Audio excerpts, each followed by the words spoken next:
want to give a shout out? You're watching Post to Post, baby.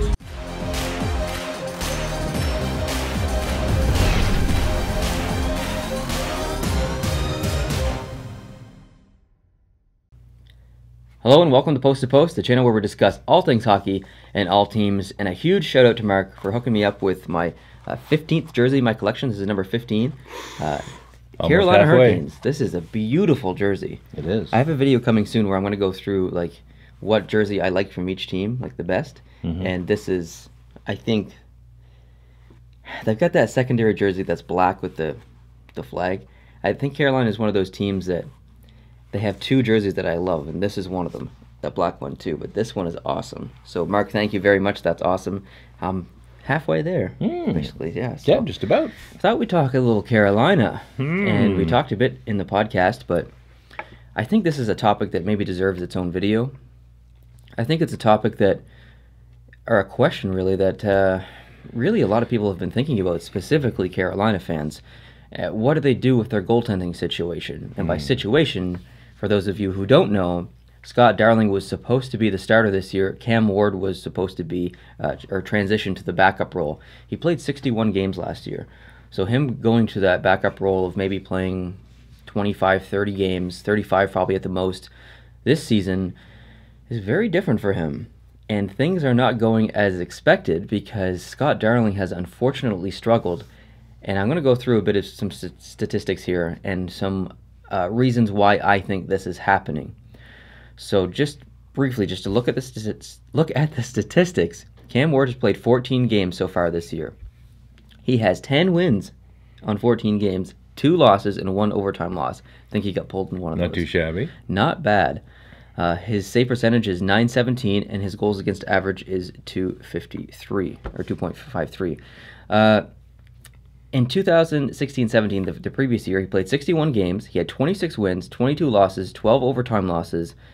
He had a .905 save percentage and a 2.69 goals against average. Okay. So better numbers than last year. Obviously, a smaller sample size, only 14 games. So we'll have to see more games before we can really make a comparison.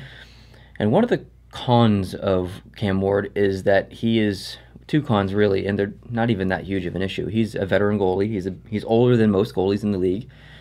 He's not even really that old, but it seems like you get 30 these days in the NHL, and you're a veteran, and you're on your way to retire, which is a weird thing to say. But goalies do last a little bit longer than regular skaters. Luongo's a great example. Tim Thomas. There's all kinds of examples.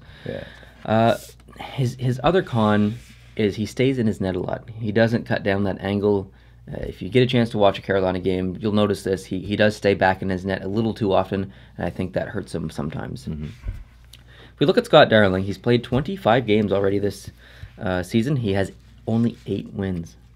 He has 11 losses, but, and this is a huge but, he has 6 overtime losses. So he's got that an additional 6 points. So that is definitely something to note there. He has a .896 save percentage and a goals against average of 2.88. So not amazing numbers there for this year.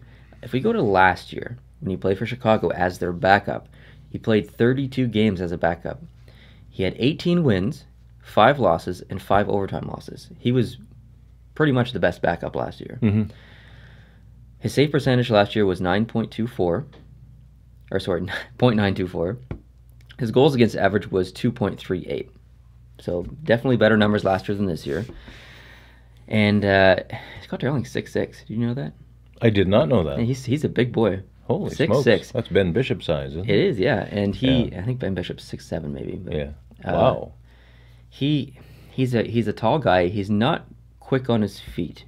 He's very flexible and very quick for his size, but he's still not quick on his feet compared to most goalies in the league because he's so bulky and big and stuff.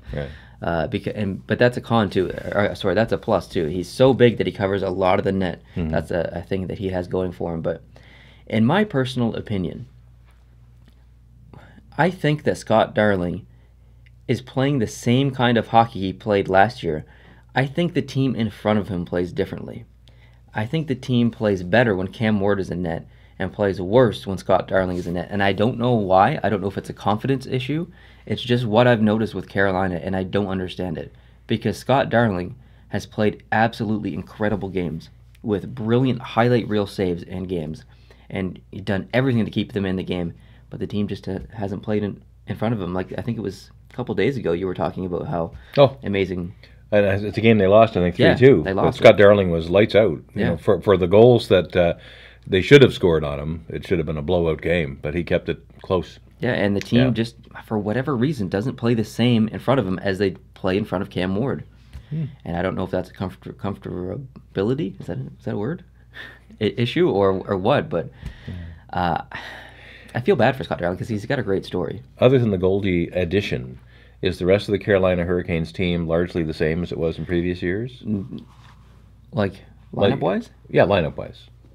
They've got a lot of the same people, but they've got some new additions. Some new additions. But yeah. Because when you first started going over those stats, I got looking at the stats that Cam Ward is earning this year as a backup goalie, or has been a backup goalie. Lately he's getting more starts, I guess.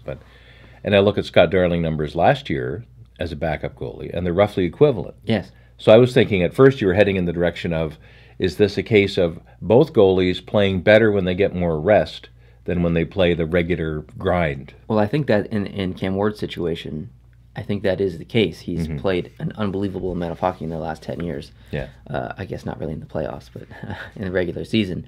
I think that extra bit of rest in the offseason and that extra couple of months in the first couple months of the season there, I think that little bit of extra rest has really revitalized him, and he can play some pretty competitive hockey right now. And maybe, like you said, works in the opposite. Scott Darling's not used to playing all these games in a row, and maybe he's just getting a little tired and stuff. But he's looked inconsistent, I'll definitely say that. I love Scott Darling, but he has looked inconsistent, but so has the Carolina team in front of him. So. That's a good point you made a while ago. I wasn't thinking of the fact that he's still maybe doing the same kind of acrobatics and making the big saves he was making, just that there's so many shot opportunities on him, you just can't stop them all. Yeah, definitely, Carolina itself as a team is only 1 point out of the playoffs.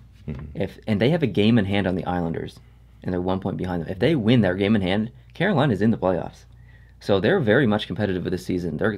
I projected them to have 97 points and come in the last wild card spot.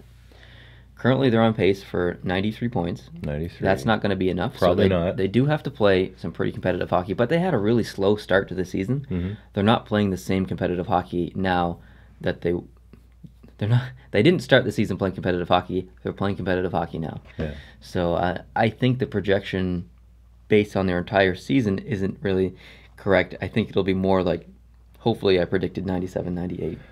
Well, if we're almost halfway through the season, and with Carolina we're not quite halfway, and you're only 4 points off of your beginning of the season projection, that's pretty good. Not bad. Yeah, that's pretty darn good. It wasn't like my Vancouver prediction. Actually, no, Vancouver's kind of changed around. My Vegas prediction. My Edmonton prediction is... Well, Edmonton's kind of coming back. They still have a chance, but your Vegas prediction, you predict them to have 60 points, and I think they already have 52 or 54 now after beating the Leafs, So they really have to go on a bad slide. They can only win 6 more games for me to be right. Yeah, so and I'm so happy I'm wrong. Oh yeah, absolutely. So happy I'm wrong. Yeah, we'll talk about that in a video to come in the future. Yeah. So really, one of the reasons I made this video, the entire point was to ask you guys a question at home. I don't know what the answer is with Carolina and their goaltending situation. I don't know if you play Cam Ward as a starter from now on. I don't know if you really go back and put your trust in Scott Darling and hope he can get it done. I would personally continue to play Cam Ward because I always go with the hot goalie. That's always been my feeling. Go with the hot goalie and play him till he loses. And when he loses, throw in a different goalie. Beat him like a dead mule. Yeah.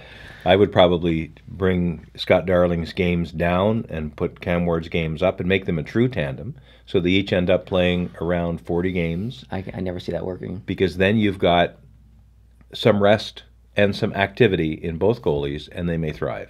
But very rarely has that worked, and I don't see that working, but I'm not saying it won't work. Sometimes it's a chemistry problem in the dressing room, but after this experience here, I presume they get along, but I don't know. I don't know how you couldn't get along with Scott Darling. Have you ever seen any off-ice interviews? I haven't. No. He's a riot. He's funny. Okay. So question to you guys: What would you do? Would you start Cam Ward? Would you continue with Scott Darling? Would you work them as a tandem like you said? I'd be curious to know your thoughts because, like I said, I don't know the right answer. I'm not even sure. So thanks, guys, for watching this video. Appreciate it. If you like this video, hit the like button. If you're new to this channel, hit the subscribe button. And I'll see you in the next one. Adios.